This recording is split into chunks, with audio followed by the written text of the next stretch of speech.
Donc maintenant on va voir comment envoyer l'email et le password dans MongoDB Atlas. Donc déjà, première chose, l'état des lieux. Donc lorsque je clique sur, je vais mettre comme ça. Donc lorsque je clique sur Send, on voit qu'une requête part. Donc c'est une requête POST. Ça s'affiche sur le serveur. Et on voit que là ça me retourne une erreur 404. Donc ça je vais le virer parce que c'était grâce à ça que Postman ne tournait pas dans le vide là, qui restait bloqué. Donc là je recommence là. Donc là j'envoie une requête POST. Quand j'utilise la méthode POST, donc je vais envoyer le corps là du body là, send. Donc là on voit que j'ai bien reçu donc user et le mot de passe. Et on a vu que la Postman est bloqué là. Sending request, il n'a pas de retour là. Donc ça c'est bon, je le coupe. Voilà. Donc là il va falloir créer une variable user. Et dedans avec l'opérateur new, on va utiliser là, le user qui est ici. Hein. Donc dedans il y a le modèle, il y a le schéma de la base de données MongoDB. CTRL V. Voilà. Et dedans on va y mettre un objet. Et dans cet objet il y aura l'email et le password. Donc dans un premier temps, je vais les envoyer en clair. Et dans un deuxième temps, je ferai le chiffrement, mais ça on le verra plus tard. Mais déjà, je vais les envoyer en clair sur la base de données pour voir si ça fonctionne ou pas. Donc ça c'est l'acquis. Là on a la value.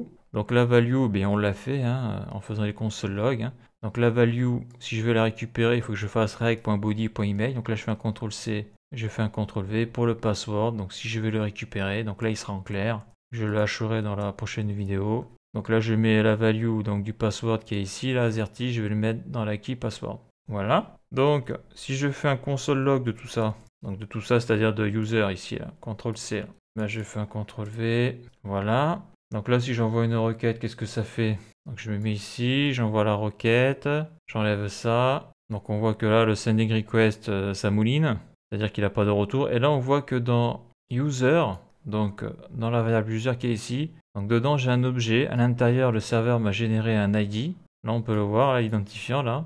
Quand je dis le serveur c'est le modèle user qui est ici là, probablement par le biais de Mongoose, parce que l'ID vient bien de quelque part. Voilà, et dans cet objet on a l'email, donc qui est en clair, et le password qui est en clair. Pour le moment il n'est pas haché. Donc juste pour rappel, hein, new c'est l'opérateur new. Hein, l'opérateur new permet de créer une instance d'un certain type d'objet à partir du constructeur qui existe pour celui-ci. Donc ma variable user, donc j'ai fait new user, et ce user avec le U majuscule vient donc du modèle user qui est ici, là, qui a été donc généré là. Bien sûr, on utilise pour ça la méthode schéma de Mongoose. Donc on voit un peu l'imbrication du truc.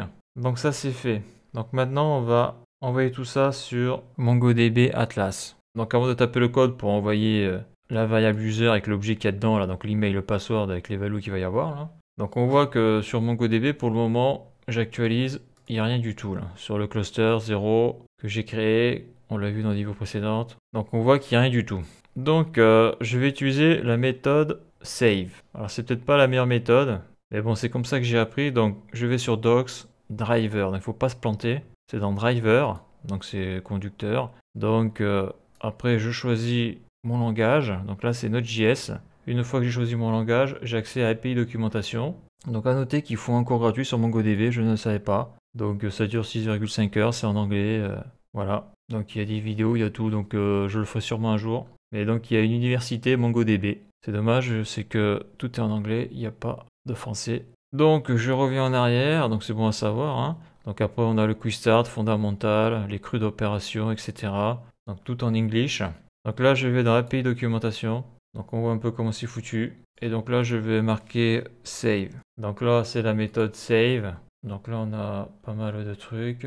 On a toutes les méthodes MongoDB avec Node.js. Voilà, donc là ils disent que save, donc ça renvoie une promesse. Donc enregistrer un document, fonction de remplacement de document complet simple, non recommandé pour l'efficacité, utiliser Atomic Operator et mise à jour à la place pour des opérations plus efficaces. Ok, donc moi je connais pas Atomic Operator, donc je vais faire avec ce que je connais. Alors je voulais monter un truc, parce qu'on va voir que eux là, donc connexion guide, donc non c'est pas ça que je voulais montrer. Voilà, on voit qu'eux ils utilisent les async functions, donc avec le try, le wait.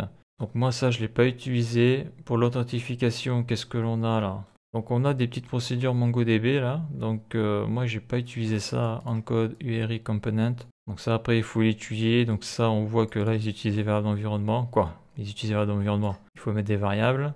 Mais c'est pareil, à chaque fois, la fonction pour connecter au serveur, ils utilisent cette structure-là, hein, async, try, await. Bon, moi pour le moment, ce que je fais, ça fonctionne. C'est comme ça que j'ai appris, donc il faut creuser. Il faut creuser, sachant que le plus au point sur l'utilisation du langage MongoDB, bien sûr, c'est le constructeur, hein, le fabricant. Donc là, j'ai 8 d'opérations. Donc la méthode fan, on va la voir ultérieurement. La méthode update array, la méthode Gillette. Ok, bon, on voit qu'il y a énormément de choses, hein. Donc là, c'est pareil, hein, la documentation MongoDB, c'est un gros morceau, hein, sur Node.js.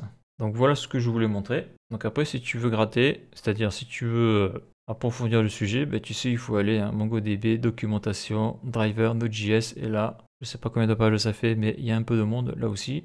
Ok, donc là maintenant je continue. Donc là, je vais utiliser le users, et là, je vais utiliser la méthode save. Et la méthode save, on avait vu qu'elle renvoie des promesses. Donc .zen. Si on utilise le .zen, on utilise obligatoirement le .catch. Ça, c'est pour rattraper les erreurs. Donc si la promesse est résolue, ben, on a un .zen. Si elle n'est pas résolue, on aura un .catch. C'est-à-dire on aura l'erreur ici. Donc là, ce mode d'affichage-là, il est merdique. Le mieux, c'est comme ça. Tu mets le point ici, donc pour le .save, le .zen comme ça, et le .cache comme ça. Là, si je fais un CTRL S, historiquement, est-ce que j'ai des erreurs? Pour le moment, j'ai rien. Bon, après, j'ai pas envoyé de requête. Donc, ce qu'il y a dans la variable user, c'est l'objet qu'il y a ici, là, email, password, avec la value de l'email et la value du password qui, pour le moment, sont en clair. Sachant qu'il ne faut jamais envoyer sur une base de données un password en clair, il faut le chiffrer, il faut le hacher. Et bon, pour l'exemple, je vais le faire comme ça. Donc après, il faut faire une fonction de callback. Donc, fonction de callback, hop, égale la flèche. Et voilà, et j'ai pas besoin de faire plus, pas besoin d'accolade. Donc là, je vais faire un res pour la response et je vais faire un status. Donc ça, c'est pour envoyer le statut. Et je vais mettre le statut 201, c'est-à-dire comme on l'avait vu sur les codes HTTP, 201 c'est... Donc 200 c'est un code de succès. Et pour être précis, sur le MDN, les requêtes HTTP, 201 c'est created. La requête a réussi et une nouvelle ressource a été créée en guise de résultat. Voilà. Donc à noter que si je mets la souris sur save, j'ai ça qui s'affiche. Donc on voit que c'est une promesse. Hein. Voilà. Donc je renvoie le statut 201 sans pouvoir le lire sur Postman. On verra que le 201 devrait s'afficher quand je ferai ma requête. Et ça c'est pas suffisant. Donc là soit tu utilises .send ou .json. Donc là je vais utiliser .json. Après la différence entre .send et .json, là je suis pas encore au point. Donc là je vais envoyer un message au format JSON. Et je vais écrire utilisateur créé et sauvegarder. Voilà, parce que si la promesse, là, le .save s'est bien déroulé, donc parce que ça va directement envoyer tout le contenu de user dans la base de données. Donc si ça s'est bien passé, le .zen, eh ben, on aura un statut 201 avec un petit message qui dit que l'utilisateur a bien été créé et sauvegardé. Donc là, il faut surtout pas mettre de point virgule ou de virgule, hein, parce que là, on enchaîne sur un .catch. Par contre, pareil, là, je mets une fonction de callback. Si ça s'est mal passé, ben là, on peut écrire error. Là, on va mettre un res.status. Donc là, ça va être le code 500. Donc le code 500. Donc là, je vais sur le MDN HTTP 500. Donc c'est dans les réponses d'erreur côté serveur. Hein. Là, on est sur du côté serveur. Donc 500, c'est le serveur a rencontré une situation qu'il ne sait pas traiter. Donc après, comme je le dis, c'est celui qui code et qui met les codes erreurs. Donc après, il y en a un paquet là. Donc voilà, donc là, c'est le code 500. Il y a un problème avec le serveur. .json, donc pareil, hein, on peut utiliser la méthode send. J'ai essayé, on essaiera. Ça a l'air de fonctionner.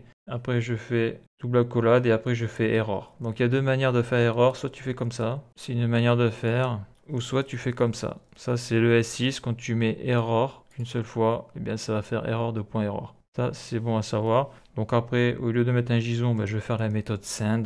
Donc après, la différence entre le point send et le point JSON, on va voir. Je vais faire un test. Donc je vais faire un console.log error. Donc ça, c'est bon. Je reviens ici, je fais un CTRL S. Est-ce que ça marche toujours le truc? Ouais, c'est bon. Donc, c'est là, on va voir si ça fonctionne. Donc, j'ai bien la méthode POST. L'URL est bonne.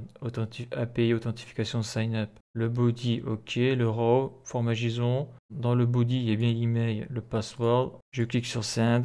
Et là, on voit que j'ai un retour. Donc, la réponse est utilisateur créé sauvegardé. On voit qu'ici, là, j'ai eu un sign up 201. Ça s'est bien passé, donc c'est ça qui a été envoyé dans la base de données. On voit qu'un ID a été créé par le serveur. On voit que j'ai bien un statut 201, donc tout fonctionne. Donc maintenant, je vais aller voir sur la base de données MongoDB pour savoir si ça a bien été enregistré, tout ça. Donc là, je suis sur mon cluster 0, j'actualise. Et là, oh, magique, ça cherche. Et là, j'ai le réseau social qui a été créé. Donc ça, c'est le nom de la database. Et là, j'ai le users qui a été créé. Donc on voit l'ID de l'users. On voit l'email test@test.com et on voit le password AZERTY. Super. Voyons là si je mets un .send si ça marche.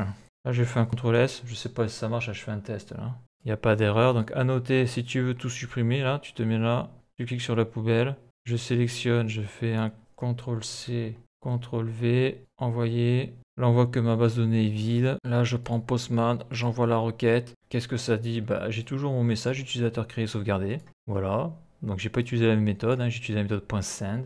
Donc, si je vais sur MongoDB et j'actualise, qu'est-ce qui se passe? Donc, ça cherche. Donc, j'ai le même résultat. Donc, il doit y avoir une subtilité entre le .send et le .json. Donc, j'étais sur du .json. Voilà. Donc, là, dans cette vidéo très intéressante, on a vu comment envoyer des données sur la base de données MongoDB. Donc là, le gros souci, c'est que le password est en clair. Donc là, il va falloir chiffrer le password. Donc c'est-à-dire qu'il va falloir le hacher. Et ça, on le verra dans la prochaine vidéo. Car ça, c'est hyper important. Il ne faut jamais envoyer un password en clair dans une base de données. Car si la base de données se fait pirater, eh bien la personne récupère le mot de passe. Voilà, et la suite dans le prochain épisode.